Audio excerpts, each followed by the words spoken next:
Une minute de silence a été observée ce soir sur tous les stades de football. Une minute à la mémoire de Douadi Atou, décédé à l'âge de 22 ans après avoir reçu un coup de fusil à la sortie d'un stade à Drancy.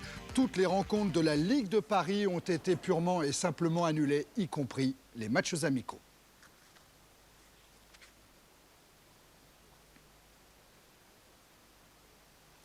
Bonsoir, voilà, résultat nul. En effet, Montpellier, depuis 3 mois, et lors des 5 derniers déplacements, alterne de façon très régulière des victoires et des résultats nuls. Et puis d'un autre côté, Strasbourg, depuis 3 matchs à la Méno, depuis 3 matchs à domicile, Strasbourg a concédé 3 résultats nuls face à Lille, Saint-Etienne et Rennes. On vous l'a dit, statistiquement, Strasbourg-Montpellier, résultat nul. Stéphane Lippert.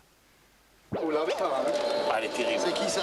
Et en guise de bienvenue, Louis Nicolin, grand collectionneur, a reçu la photo de l'équipe de France de 58, un cadeau offert par Raymond Kaelbel, un des héros de la Coupe du Monde suédoise. Ah oui, c'est l'ancien, hein? Ça me fait demander.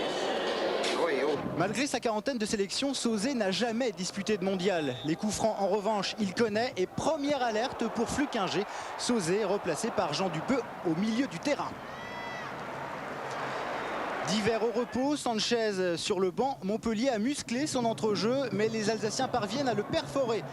Frappe de Mostovoy, Flukinger s'empare du ballon en 2 temps. Le gardien de Montpellier a évolué 3 ans à Strasbourg. Le ballon était passé entre les jambes de Loret.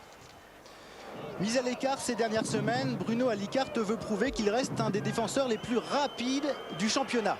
Les débordements, c'est son point fort. Centre dégagé par Wenzel, la tête de Lefebvre et première intervention du gardien strasbourgeois.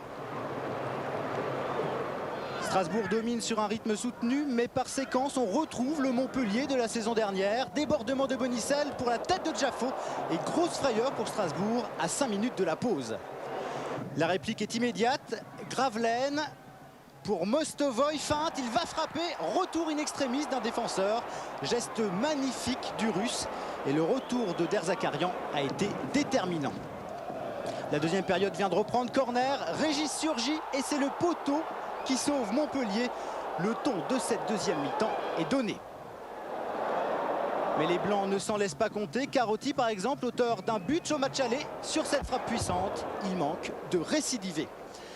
Et puis c'est le coup de théâtre pour cette faute assez bénigne sur Goël. Alicart hérite d'un 2e carton jaune. Montpellier jouera les 35 dernières minutes à 10. Et l'instant qui suit, le danger revient sur le bout de Montpellier. Goël pour Gravelaine, bien placé. Il se heurte à Flukinger. Une sortie peut-être décisive du gardien des Blancs. Reste un quart d'heure et Bonicel décide de faire la différence sur son côté gauche. Un grand pont suivi d'un centre parfait pour Jaffo.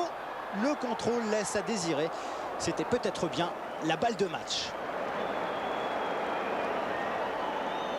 Mais la défense alsacienne laisse des boulevards. Sanchez avait marqué l'an passé le seul but du match à 10 minutes de la fin. Cette fois-ci, il rate la cible. Score final 0-0. Strasbourg concède son 4e match nul consécutif à domicile.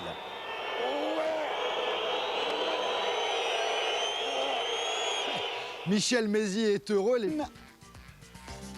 Dans cette 26e journée, c'est un petit peu la révolte des mal classés là, victoire de Sochaux aussi. Alors au classement, ça donne quoi? Nantes n'a pas joué et compte 5 points d'avance sur Lyon, toujours 8 points d'avance sur le Paris Saint-Germain.